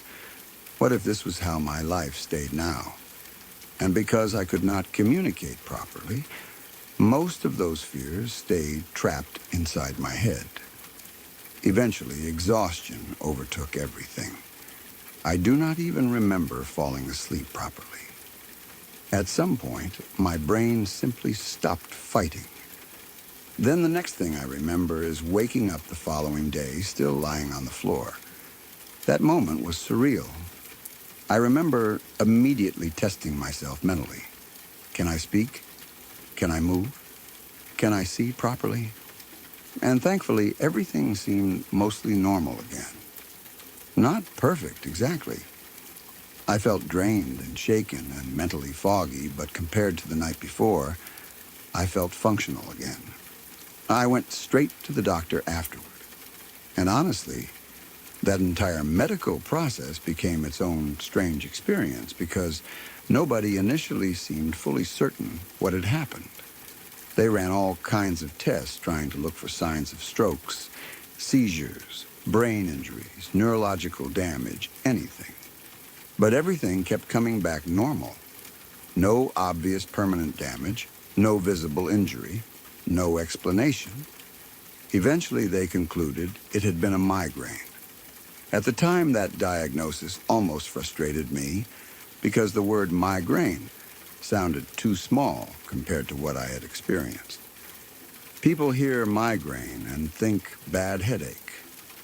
What I experienced felt like temporary neurological collapse. And later, a neurologist actually explained something to me that stayed in my head ever since. He basically said, migraines are still not fully understood medically, and that sometimes the diagnosis becomes a blanket term for severe unexplained neurological events once other catastrophic causes are ruled out. That honestly made sense to me because the experience never felt like just a headache. It felt like my brain temporarily stopped communicating with itself properly. And apparently, certain migraines really can do horrifying things neurologically. Speech loss, vision problems, temporary paralysis, confusion, sensory distortions, or symptoms. People who have never experienced severe neurological migraines often do not realize how terrifying they can become because they imagine headaches instead of temporary system failure. The strange thing afterward was how differently I viewed my own brain. Before that experience, I think I unconsciously trusted my mind completely, the way most healthy people do. You assume your thoughts and body connection will always function normally because they always have. Then suddenly one night, that connection partially failed. And it taught me how thin the line really is between normal consciousness and helplessness. That realization changes you. I became hyper-aware afterward of how fragile human functioning actually is. Speech, movement, coordination, perception, all the things we take for granted, constantly rely on unbelievably complex systems working perfectly every second. When one small piece misfires, reality itself can suddenly become terrifying. I also think people underestimate how psychologically traumatic severe unexplained medical events can become, especially when they happen young. Even after the symptoms disappeared, I remember lying awake at night afterward, afraid it would happen again. Every headache scared me. Every dizzy moment scared me. Any slight speech mistake suddenly triggered panic internally. Because once your brain betrays you once, some part of you stops fully trusting it afterward. And honestly, the trapped feeling stayed with me more than anything else.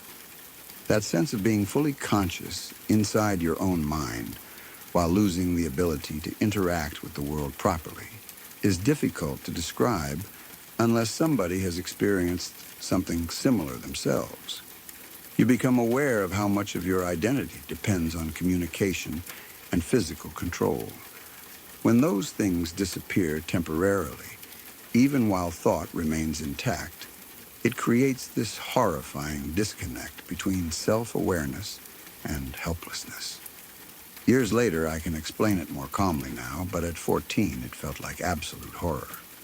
Because when you are that young and your brain suddenly stops functioning normally, you do not think medically. You think existentially. You think, am I disappearing? Am I dying? Am I still going to be me tomorrow? And for several hours that night, I genuinely did not know the answer.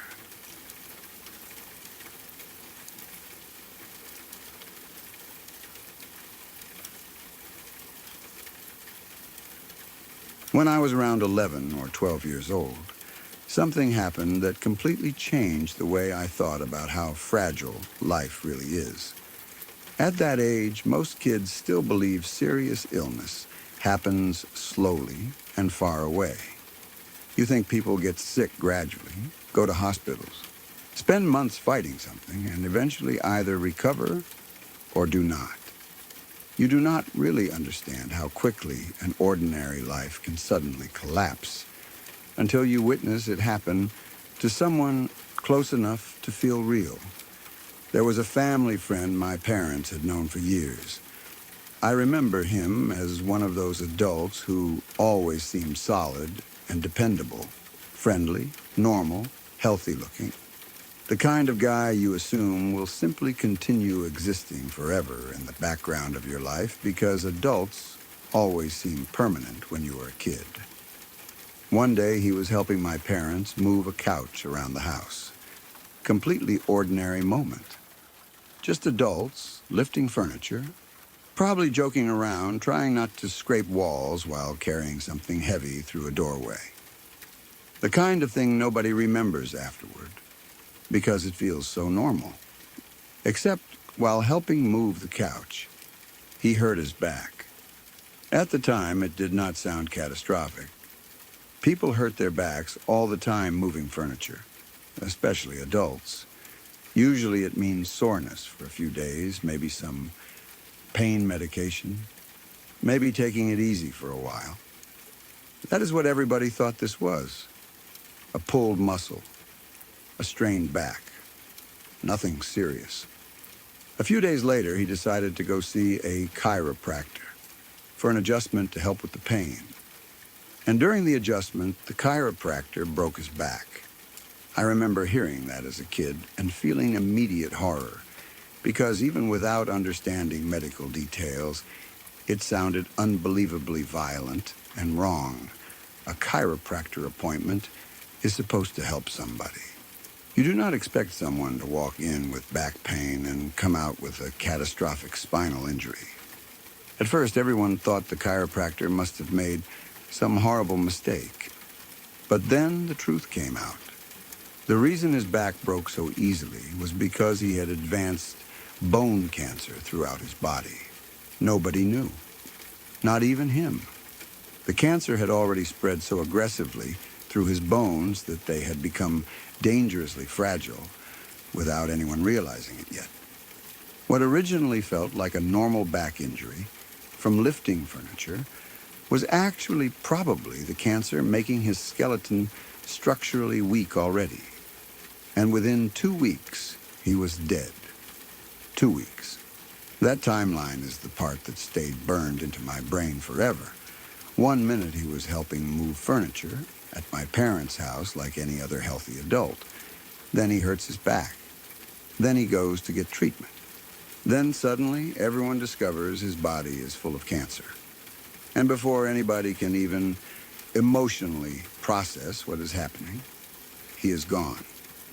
As a kid, that level of suddenness was impossible for me to fully understand.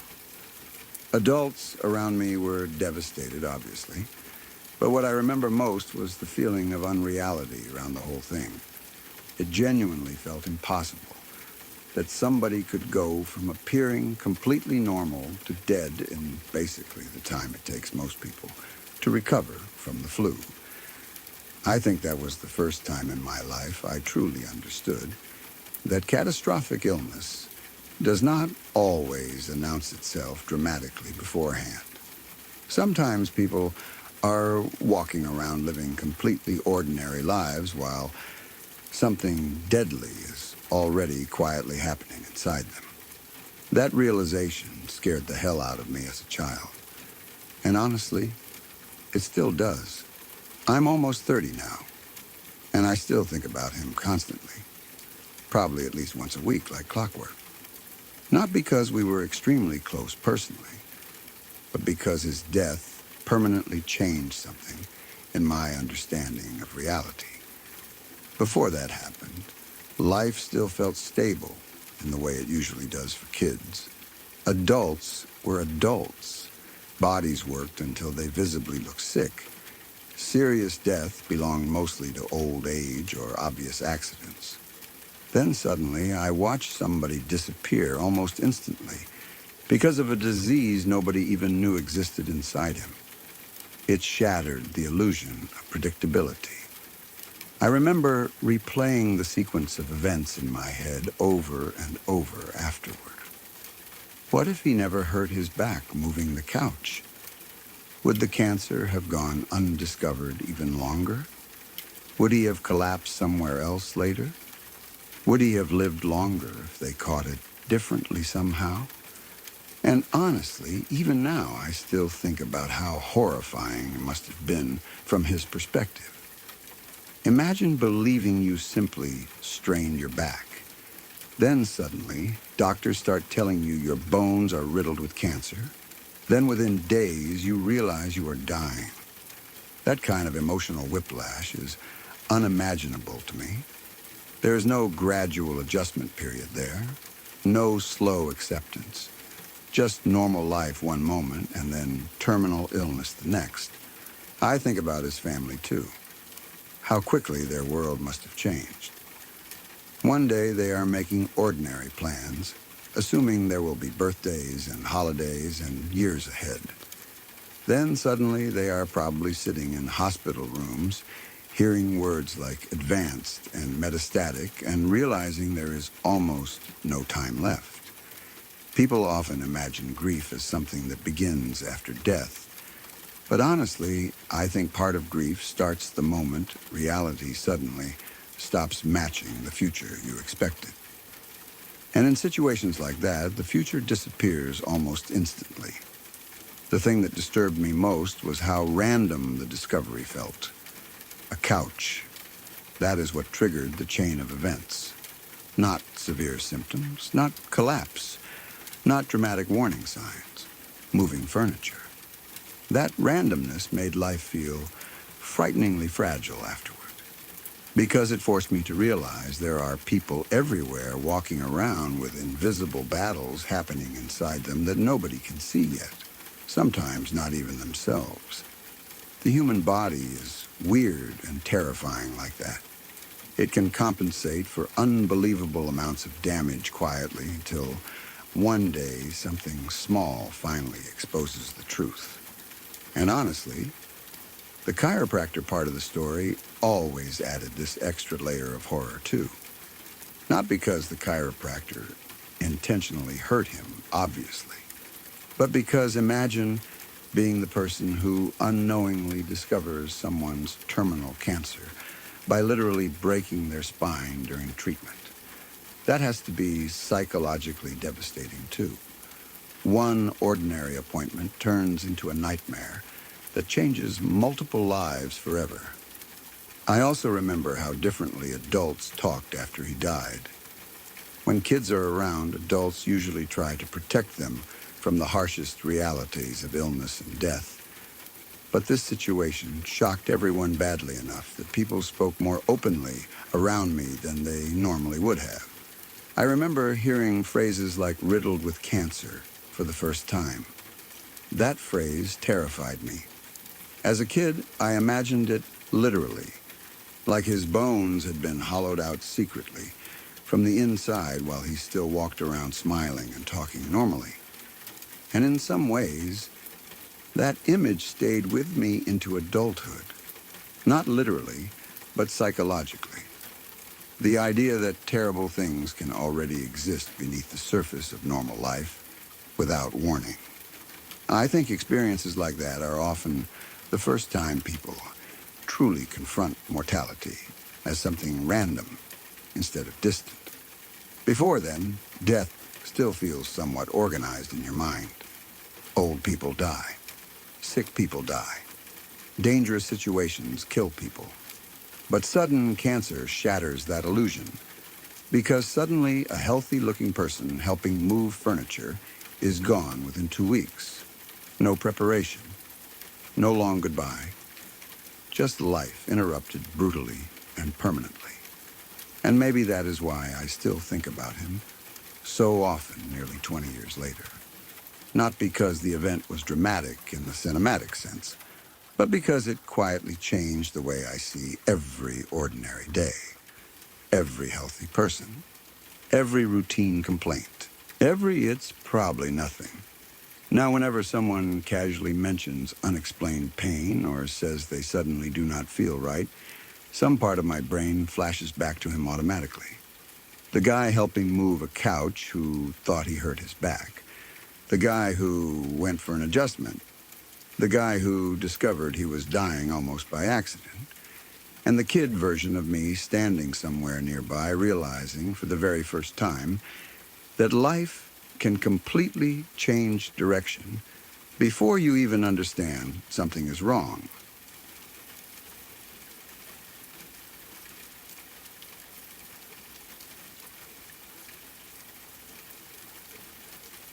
A few years ago, I had one of the most genuinely terrifying experiences of my life, and what makes it worse is that even now I still do not fully understand why it happened. There was no argument beforehand, no road rage incident that I noticed, no crash, no confrontation, nothing that would normally explain why complete strangers suddenly decided to try to hurt somebody. That uncertainty is honestly the part that stayed with me the longest, because even years later, I still replay the entire thing in my head, wondering what exactly set them off. It started out as a completely ordinary day. I had gone out to get a haircut, and since the weather was nice, I decided to take my motorcycle instead of my truck. Anybody who rides knows exactly the kind of day I mean.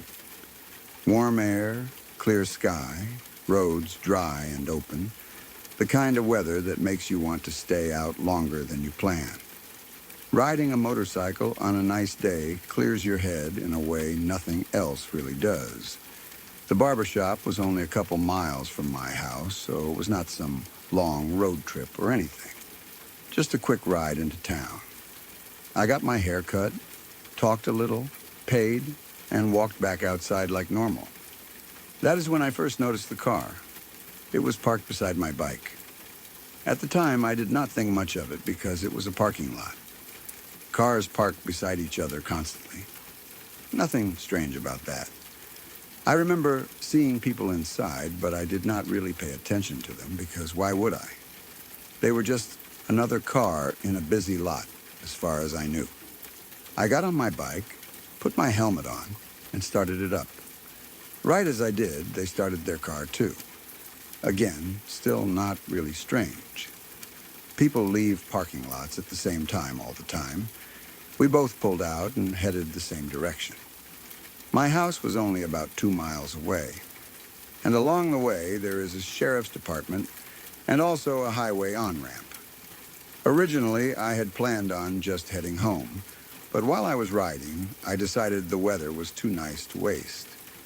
I figured I would take a quick ride through some winding back roads nearby before going home. So instead of continuing toward my house, I got on the highway. The car got on behind me. At that point, I noticed it, but it still was not enough to fully alarm me. Lots of people use the highway. It could easily have been coincidence. I rode to the next exit where the roads I liked were located. The car took the exit too. Now my attention was fully on them. The exit itself loops around toward the same general area we had originally come from, so there was technically no reason it had to mean anything. But when you ride motorcycles long enough, you become very aware of the traffic around you. You pay attention because you have to. Cars can kill you accidentally, even when people are driving normally. So when the same vehicle keeps appearing behind you through multiple random decisions, you notice. I turned right off the ramp. They turned right too. At that point, I started actively watching them in my mirrors. I took another turn. They took it, then another. Same thing. By then, my gut was screaming that something was wrong. I wish I could properly explain the feeling you get when your instincts finally shift from mild suspicion into genuine danger. It is like your body quietly changes gears.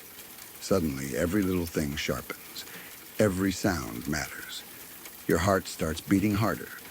Your brain stops casually observing and starts calculating.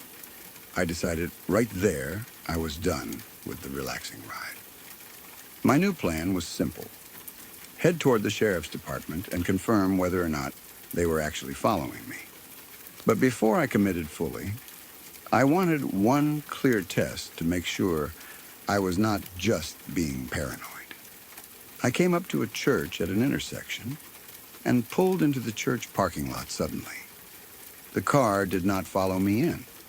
Instead, they continued down the road beside the church. For about 2 seconds, I actually felt relief. I remember thinking maybe I had imagined the whole thing. Then I turned around inside the parking lot and headed back out the opposite direction. About half a mile later, I saw them again, flying up behind me fast. That was the moment the situation became real. They had not continued on their way after the church. They had looped around looking for me after realizing I had turned off. Now I knew for certain I was being followed. And worse, they now knew that I knew. That changed everything instantly. The atmosphere shifted completely after that. Up until then, they had been subtle about it, almost testing whether I noticed them. But once they caught back up and realized I was actively trying to shake them, they became aggressive immediately. I started riding defensively. Anybody who rides motorcycles knows that defensive riding becomes second nature after a while. You constantly look for escape paths, safe distances, blind spots, and ways to avoid being trapped. But there is a huge difference between defending yourself from careless drivers and defending yourself from people intentionally trying to hurt you. The car closed the distance aggressively until they were almost touching my rear tire. I sped up, fast. We were suddenly doing 60 to 70 miles an hour on roads posted for 45 because I genuinely believed if I slowed down, they were going to run me off the road. And when you are on a motorcycle, that threat is terrifyingly real. People inside cars sometimes forget how exposed motorcycles actually are. There is no metal cage around you, no airbags, no real protection. A small bump that would barely scratch another car can kill a rider instantly. The car stayed right on my back tire. Not normal tailgating. Dangerously close. Close enough that I could barely see their headlights because they were almost underneath me. I remember taking curves faster than I normally ever would because slowing down felt more dangerous than speeding up. Every time I eased off slightly for a turn, they surged closer. Then things escalated again. Coming out of one curve, they suddenly pulled partway into the opposite lane like they were about to pass me. But it was not a passing zone, and the way they moved did not look like someone trying to overtake safely. It looked like they were trying to crowd me.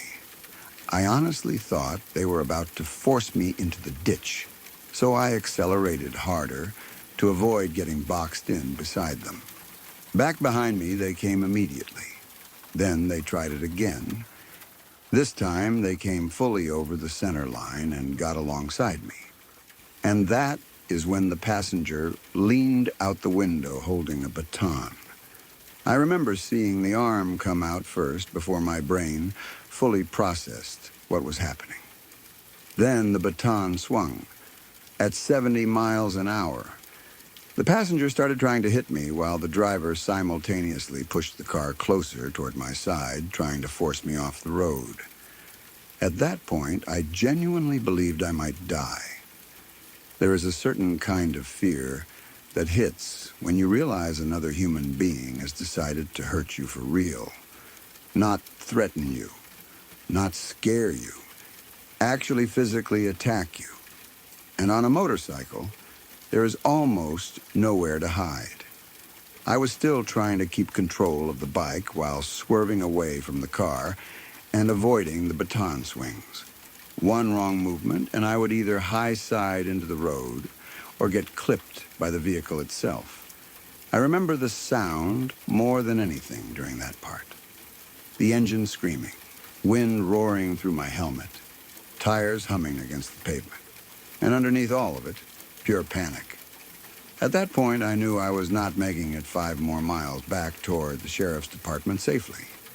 They were too aggressive already, and the situation was escalating too quickly. So I made another decision. I used the headset in my helmet to call my dad. Luckily, my parents lived next door to me at the time. I remember yelling into the headset while trying to keep the motorcycle upright. I told him I was being chased and attacked and that I needed him outside with a firearm when I got there. I do not even remember exactly what words I used because adrenaline completely took over. I just remember focusing on surviving long enough to make it home. The weirdest part of the entire situation happened right at the end. When I finally turned toward my driveway, the car suddenly backed off slightly instead of plowing directly into me like I expected them to. For a moment, I thought maybe they were repositioning to hit me differently. Then they saw my father outside, armed, and immediately they sped off. Just like that. Gone. No final threat, no yelling, no explanation. They disappeared down the road, and I never saw them again. To this day, I still have no idea why it happened. That is the part that eats at me the most.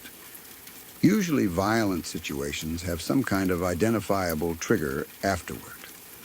A road rage incident, a misunderstanding. Somebody gets cut off in traffic. Somebody flips somebody off. Something. But I genuinely cannot think of anything I did. I never interacted with them before they started following me. Never spoke to them. Never made eye contact. Never even noticed them until leaving the barber shop, which leaves me with only theories. One possibility is that it had something to do with my USMC riding jacket.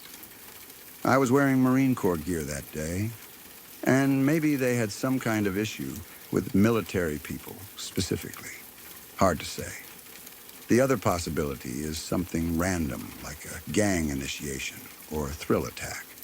I know people online throw around gang initiation constantly for every strange incident, and most of the time it is nonsense. But honestly, I cannot completely rule out something along those lines because their behavior felt coordinated from the start. Driver controlling the car aggressively, passenger attacking, both completely committed. What makes the whole thing especially bizarre is where it happened. I live in rural North Carolina, not some massive city where violent, random encounters happen every night. These are mostly quiet roads surrounded by woods, farms, and scattered houses. The kind of place where people usually wave at each other while driving past. That contrast somehow made the experience feel even more surreal. One minute I was enjoying a peaceful motorcycle ride on a nice afternoon. The next, I was fighting to keep from being beaten off the road at highway speeds by complete strangers. Afterward, once the adrenaline wore off, the delayed fear hit hard. That happens sometimes after traumatic situations. During the event itself, your brain goes into survival mode and narrows your focus completely.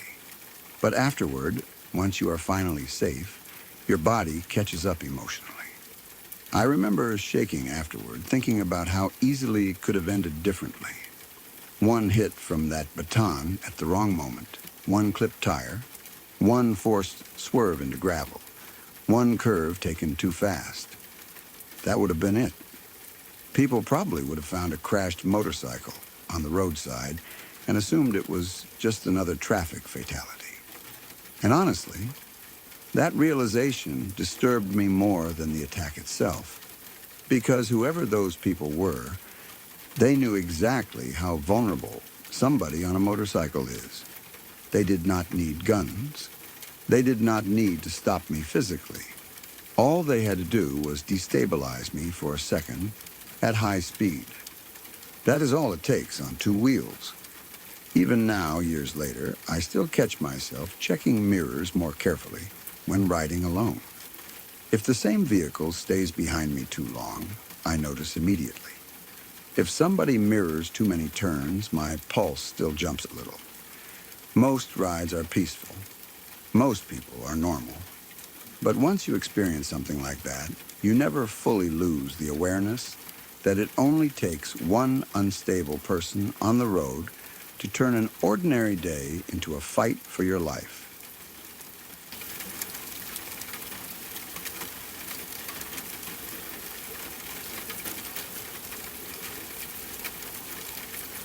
If you've stayed with me this far, then these stories didn't simply pass the time. They stayed with you. Everything you heard tonight was real. Real people. Real moments. And in each one, something quietly slipped out of place. If you'd like more of the kind that don't let go so easily, subscribe to Crowvane Manor. There are more rooms left open and more stories waiting behind every door. I'm grateful you spent this part of your night here. Rest well, and I'll be waiting when you return.